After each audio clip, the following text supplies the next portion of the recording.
Welcome to the Lovecars On The Grid podcast, your global motorsport roundup with me, Tiff, Needell and Paul Woodman.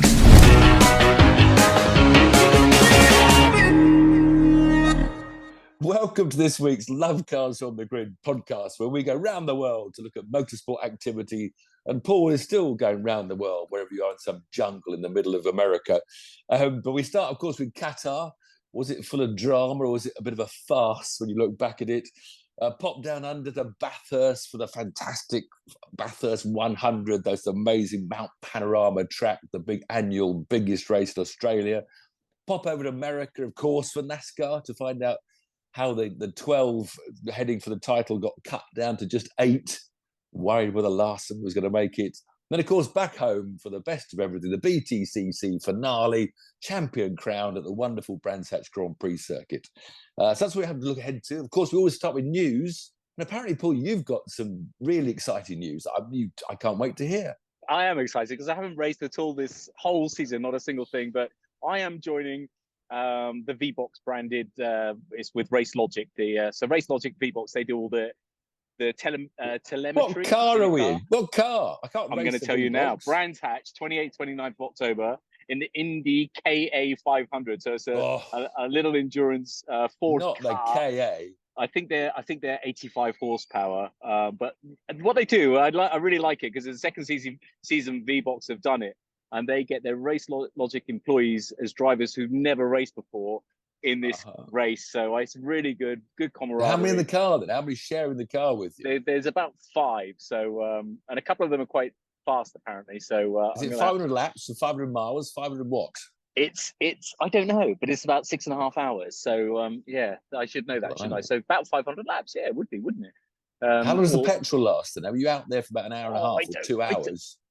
About an hour. I don't know these. You're asking me questions I don't know yet. Maybe we'll get James. You've got to prepare yourself mentally for these sorts of endurance races. You can't just turn up on the day and not be physically prepared. Look what happened to Grand Prix drivers we'll talk about in Qatar. Yeah, well, we'll talk about that in a moment. But yeah, speaking of turning up on the day, you're not going to turn up on the day because it's your birthday. Indeed. So shame you're not going to be there. I'm at Thruxton on the 27th and 28th to almost get the end line. Only 3 days left at Thruxton to come for a passenger ride with me or drive a single-seater racing car.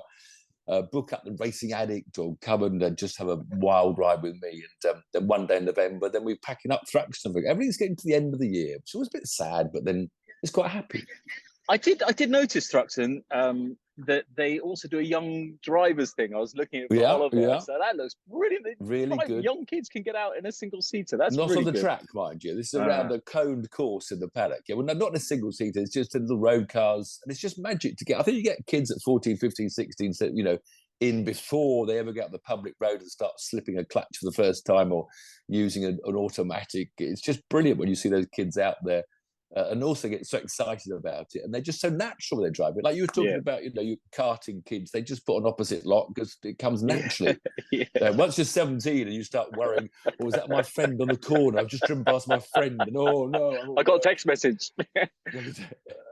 Right, so let's get back to business. There's 2 champions crowned this weekend, and we'll get started with Qatar. News starting off at Qatar. Well, Qatar news really starts off with more kicking Andretti up the bum. I mean, I think it's a bit sad what's going to happen there. And it was really Lewis Hamilton. He had a big speech going because I think he got kicked slightly because a week ago he said, "Yeah, great, yeah, 11th team, more people." He actually supported the idea. And someone's got a little needle in his back and said, "Whoa, Lewis, we don't want that. We don't want that. Don't be positive." So he came back and said, what I actually meant to say, I'd be happy to have an 11th team there, as long as it's full of diversity.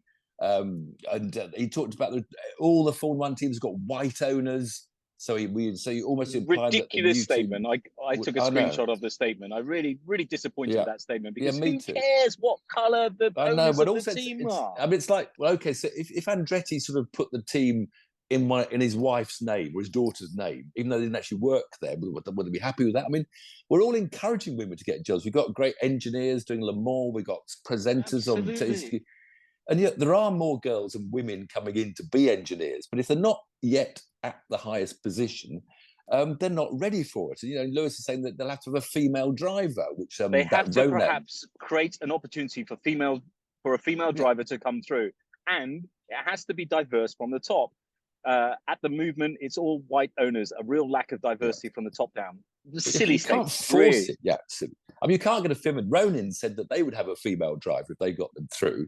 But until they've got a super license, you can't have a female driver.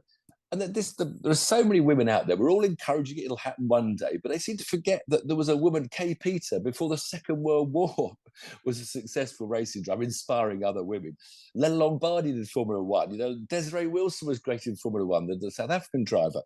We had Christabel Carlisle doing BTCC 60 years before, you know, Shane Edwards does a great job, you know, but they've always been there encouraging women to race. Jamie Chadwick, you know, but the Rodan guy said, you know, he'd put her in if she was available, but you can't until they're skilled enough. And it's the same with, you know, whether you're looking for an aeronautical engineer in Formula One to design your cars or a team manager. I mean, yes, it's a slow process. You can't suddenly force it.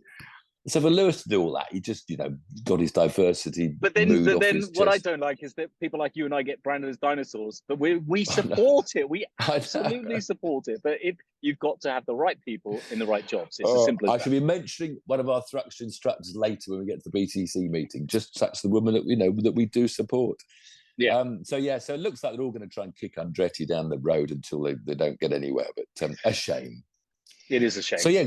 The Qatar meeting itself, as I said, was it a drama or was it a farce? I mean, I just don't know how to. I mean, it kicked off, you know, from the very word go with the new curbs, the new surface, which had no grip, and the fact they had a sprint race. So they only had FP1, then they had to do straight into quali.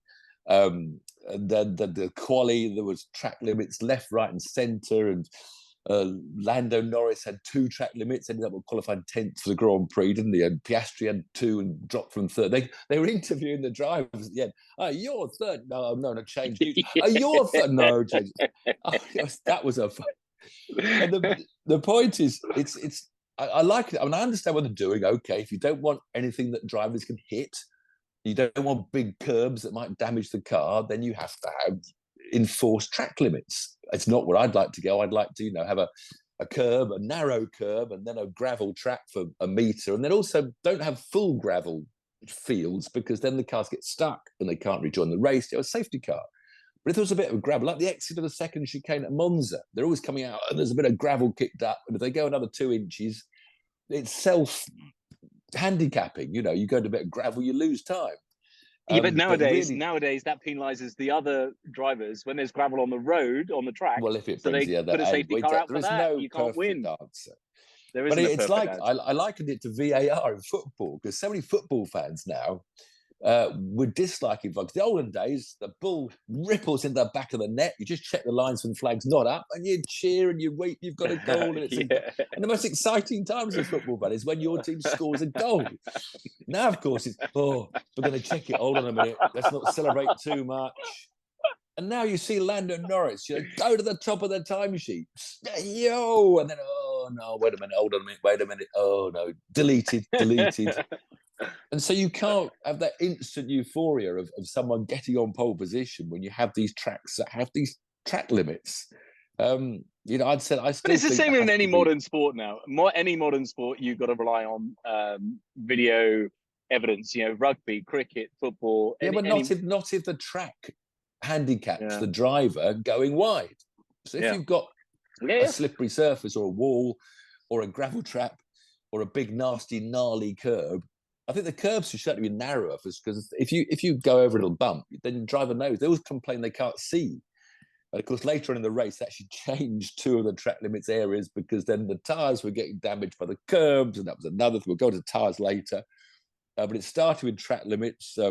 Then we had the Stroll drama of him pushing his Stroppy Stroll. Oh gosh, pushing and shoving his. It was assault. It was a physical assault filmed on telly. It was his. His trainer. He's probably his really good mate. I agree. I wouldn't make a big fuss about it, but you know, he's definitely cracking up, and you know, he has to go, and another Mexican's going to have to go shortly. Stroll's not going to go when his father owns the bloody company. Well, his father must get embarrassed. I mean, there's a talk about a team putting an £800 million offer in, apparently, to Aston Martin, some Middle East money again, but it's just Middle East. There's always rumours of the Middle East buying something, football club, golf course. Whatever. So, We'll wait and see, but I really think Lance Stroll does have to look in the mirror at himself. You know, he's going to get angry on telly and look so distressed and depressed by his position. We'll go and race in sports cars, go and race in IndyCar. You can hide a little bit there. You can not in IndyCar necessarily, but in sports cars you can, or some WEC stuff. You can hide a little bit more there. But Perez again. Perez 0.7 slower, 0.7 slower again in qualifying. He's lost the plot.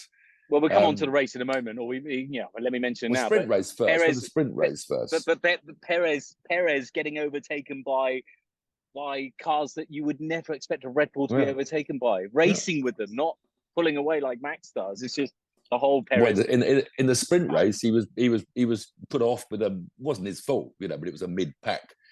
3 into 1 didn't go, which took Perez out and of course damaged his car, which put him on the back of the grid for the main race.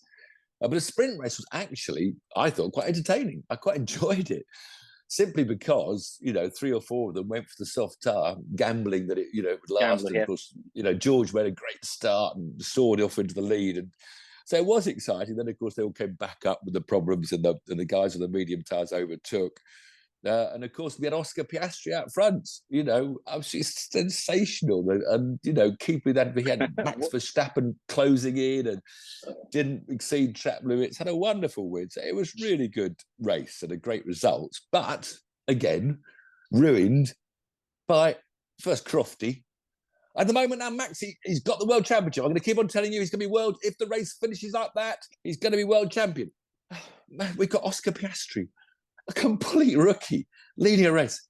And then when the race is over, they'd set up this lit stage. I mean, you thought Max had won the race. We didn't need to celebrate the world championship. We all knew that it was going to happen in the main race. I don't think it ruined the race, Tiff. It didn't ruin the race, but it definitely took away Oscar's finest moment. Yes. Yeah. Oscar should have been up on that platform first. But hang on, Max Verstappen's just won his 3rd consecutive Formula 1 title. We all knew it was going to happen. That's big news. When you did know it was going to happen, it's still big news. How many people knew Max Verstappen was going to win the world championship that weekend? Everybody. 100%. How many people thought Oscar Piastri would win a Formula 1 race that weekend? His mum, who's very good on Twitter. So the biggest news of the sprint race was Oscar Piastri winning, And of course, Lando was cross with himself because he backed up qualifying, so, track limits, but Lando's he's feeling a bit of pressure all of a sudden now. Yeah, I know, but I think he's still just about the quicker of the two over race distance we saw in the race. But of course, Lando was coming back from 10th, and Piastri was given second place virtually the first corner by the Mercedes that would come up to. But of course, we then had the tyre drama that come up. So then, damaged, and they had to go out and have a practice run to see where the new track limits were, because they actually brought the track limits in so they couldn't reach the gnarly curbs. If you hit the curbs, you get penalised. No one wants to see a tyre going at 180 miles an hour, obviously. But if it's a puncher, a puncher's a puncher. A punch and a blowout, completely different things. Yeah. But the engineers don't want Pirelli to make a bulletproof tyre, which would be slower and heavier. So but then of course we have this even more ridiculous. We have this chart of you can now only do 18 laps on a new tyre or 14 laps on an old tyre, and and they had that whole list of everyone's. Gosh, so we now approached a race where we knew that all have to stop after 14 laps or 15 laps or 18 laps or 16 laps. We knew they had to stop 3 times, and some obviously made it 4 in the end. So a strategy, and you knew it was going to be a farce. And of course, the farce began with Lewis. I mean, Lewis, I tricked he's a bit desperate on Twitter. Got obviously a few angry Hamilton fans saying desperate, but I mean, we've seen it coming. We talked about it. Suzuka, Lewis really pushed George off the track when George was trying to get around the out on a faster tyre street. They don't like letting each other by. They both think that their strategy and their brain is the right way around. And I think having George stormed into the lead on the softs in the sprint race, I think Lewis just had in his mind he was going to do it. He was going to go round the outside, come what may. And he just left it waiting. He just cut in way too much. I mean, you can see he was halfway across the road instead of staying out. He must have known Max was there. I don't know. Maybe he thought George would back out.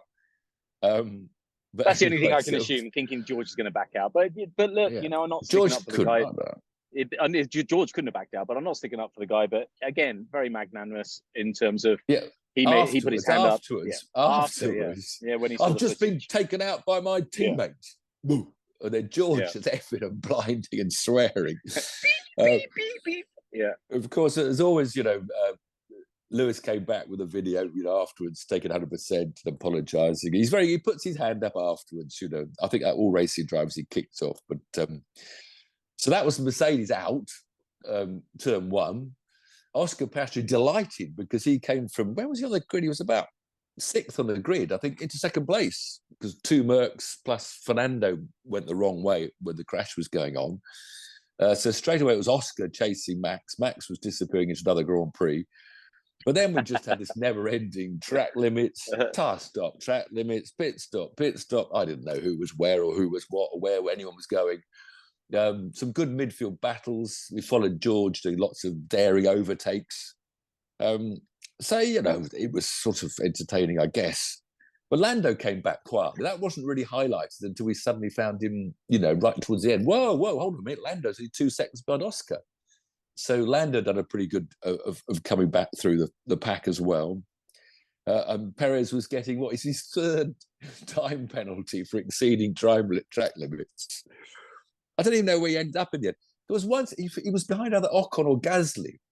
And every time Max catches up, he seems to DRS past halfway down the straight and sail off into the distance. And then Checo either can't stay close enough in that final corner, so has more catching up to do down the straights, but he took forever to overtake people. So Perez finished 10th behind the 2 Alfa Romeos, behind Ocon, behind Alonso. Behind the 2 Alfa Romeos and the Alpine. The Alpine's a fast car, but it should never be there. He's going to be going. Having started at the back along with George Russell. So the 2 number 2s started at the back. One shot all the way back. We didn't start at the back, ended up at the back. Yeah. So I don't know. But Qatar, it's going to be... then, of course, we have the heat. So we haven't finished the last part of the drama, of course, the heat. And Twitter's been kicking off again. I get these people saying this is, we can't have this. This is, journalists from the Times saying, this is not, you can't survive it. Of course, we've been hot driving racing cars for about the last 100 years. I was doing Group C out in Japan in August in that sort of humidity in a closed car, and absolutely, dying of heat exhaustion. I can remember now collapsing on those hot days, but then we got given cool suits, and then we got given air tubes through cooling air into your lungs, which NASCAR boys all have, Aussie supercars all have. Because in Formula One, because they got these stupid heavy cars, which they're trying to keep as low as possible in the regulations, the engineers don't want cool suits. They don't want air conditioning pipes. So all you've got to do is just have a mandate. Well, okay, you'll all have to add whatever weight to your cars when it's a certain temperature or a certain humidity. Your drivers will have to have cool suits. Or better still, I had an air hose to my helmet that they put through a refrigerated ice box. And that was the best cooling I ever had. Because normally you get really hot on the outside, and you're just so hot. And like they said, I can remember having my legs in a Group C car in an aluminium monocoque. I just felt my whole legs were in an oven. The Lister Storm I raced, the V12 engine with its exhaust pipes were back almost to my seat. So to the left of my legs, behind a bit of aluminium and a flimsy bit of heat retardant, was glowing exhaust pipes. I mean, it was well over 50 degrees centigrade. It was something you got used to. And, more G-force, brutal corners at Qatar. Yeah, more G-force. Qatar. G-force, but then the point is the G-force is what they're trained for anyway. So they're incredibly fit athletes. I mean, I wasn't fit at all, so I just didn't have the G-force, but the heat. you were fit. I've read your book and seen you jogging in the park and stuff. But I think because the cool pipe that put cold air in our lungs, that was the best ever. Because whereas a suit cools the outside, your core still gets so hot. And of course, if the cool suit fails, which happened when I was racing, you're in a plastic Macintosh with no cooling going on. But it's so simple to cure it. They're making such a fuss. Just have cool suits or just have a cool tube. And then, then you just got your normal G-force and you survive the heat. But I like seeing them all a bit knackered. I mean, maybe it was a bit too punishing, but I think too often nowadays, they get out it just looks like, well, I've just been driving around. You know, anybody could do that. You know, I always remember Mansell and Senna, you know, slumped on the podium. And I thought that gave an element of, you know, this is tough. You know, you're in Formula One. It's tough. But it's funny, the top three, when they were doing their little mini podcast, when they finish, as they call it nowadays, they all seem quite chilled and relaxed. Well, yeah. It's hard, but top three, you're fine. But, you know, the adrenaline's buzzing. Logan Sargent, Logan, who had a bit of flu apparently early in the week, and he's under intense. But he did a good race earlier on. He was staying with Albon. You know, I felt so sorry for that kid to have to Gasly pull out. apparently, yeah, me too. Gasly apparently. Well, Albon was carried out. Ocon, I think it was Ocon, one of the two. But yeah, it's tough, and I think it's good that occasionally, it doesn't have to be every race, just occasionally, you know, it's good to see them a bit. I like the room after. The room after, the best telly is normally the room after, between interview and podium, where Oscar lay down.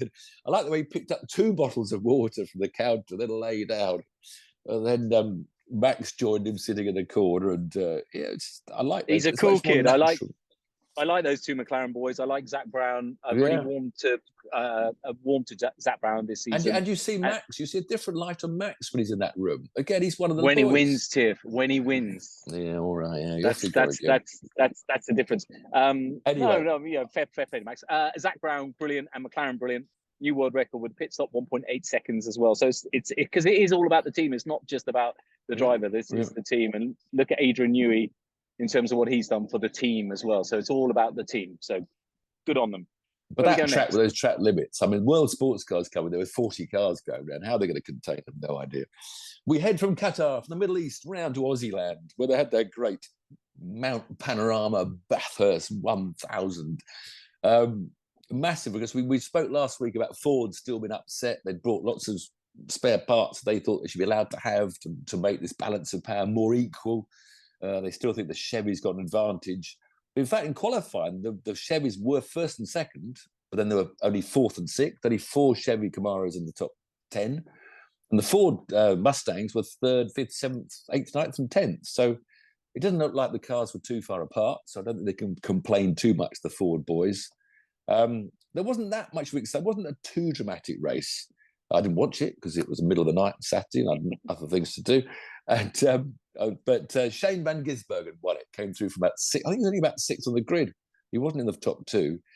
With Richie Stanaway's young co-driver, because of course, although it's a championship for the lead driver, they have to have their second driver with them. And it was the first. They were both Kiwis. Richie Stanaway's another Kiwi. It was the first New Zealand win at Bathurst for 23 years. So there you have it. Are they normally Aussie winners, are they? There's one Aussie. There's one Aussie, but double Kiwi. The first double Kiwi, 2 Kiwis in the car. Brody Kostecki and David Russell second. Then there were 4 Fords. So Fords came 3rd, 4th, 5th, and 6th, and then 4 more Chevys. So it was always a good race, but I don't know the full details. So we go to USA, which I did watch, because that was NASCAR. And that was Sunday night, and I had to watch that because Kyle Larson, who was 7th in the point, only 8 would get through out of the 12 drivers that are going into the playoffs. This was the final race. And Kyle goes and crashes in the flipping qualifying. And so has to go to a spare car. If you got a spare car, you go to the back of the grid. So Kyle Larson around this Roval road course on Charlotte and to come through from 40th place, where I don't know how many there are nowadays, 40 I think started, to get the number pot without getting knocked off. So you've got to go through all the midfield chaos, avoid trouble. And eventually Larson did get through to finish 13th. He got out to about 6th or 7th, but then he just backed out of all trouble because top 13 was enough on points to get him through. So Kyle Larson did survive to get through to the last 8. Several drivers sort of had to win to get through, and Kyle Busch was the only one that really seemed to be in a chance of jumping out of the bottom 4 by winning, but he couldn't quite do it. There was a couple of yellows towards the end, and he was in 2nd place, and he came out and tried to accelerate the leader, AJ Allmendinger, but got a squirrel on, and he couldn't. And he finished 3rd in the end, so he's out. Kyle Busch, one of the huge favourites, out. As long as who else went out? I've got the list somewhere. Bubba Wallace went out. So did Brad Keselowski and Ross Chastain, the Mellon man. So those 4 went out. But the winner of the story, really, the race was about AJ Allmendinger winning. Hugely popular driver, the Dinger, AJ Dinger. He's 41 years old now. He was a hugely talented single-seater driver. He won the Indy Lights Championship. He won 5 IndyCar races. But he actually got sort of lured into NASCAR with the big money from Red Bull, I think it was, big money contract. So he's never really achieved what he should have done, in my opinion. He's now 41 years old. He had terrible trouble 12 years ago. He got done for a failure to pass a drugs test. He was also getting divorced at the same time, so he lost his Penske ride. So everything worked against him, but he's now come back, new wife, new baby last week. You're about to get rained on there. You're looking a bit worried. Yeah, and so we all love him, really. All love AJ Allmendinger, and so he won it, and he was in tears on the closing down lap. Is it a storm? Is it going to be a big storm? Will you get electrocuted live on YouTube? Where are you trying to get to?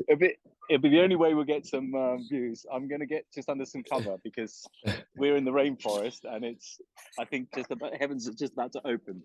So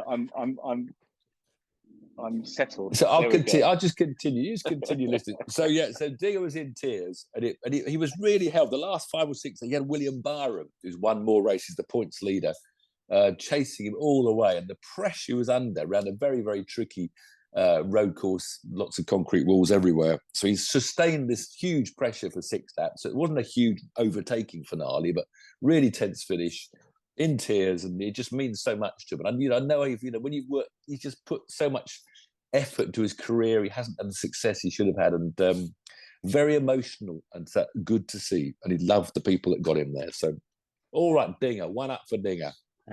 And Kyle Larson gets through to the final 8. What was the drugs thing that he got done for?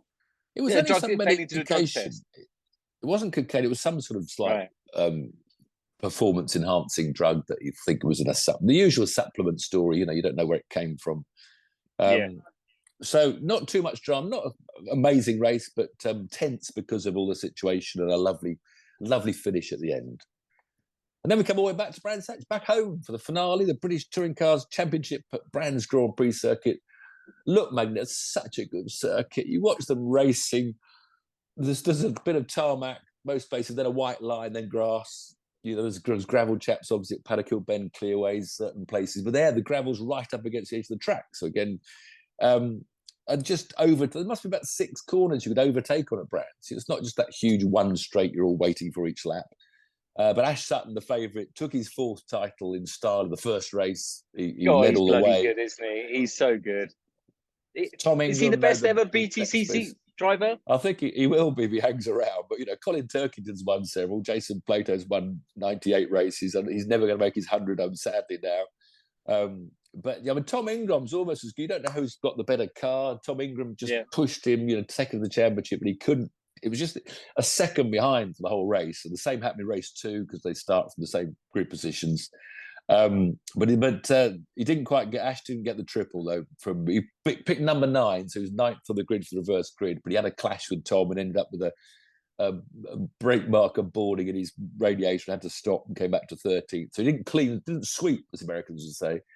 But the amount of racing going on, it was really entertaining.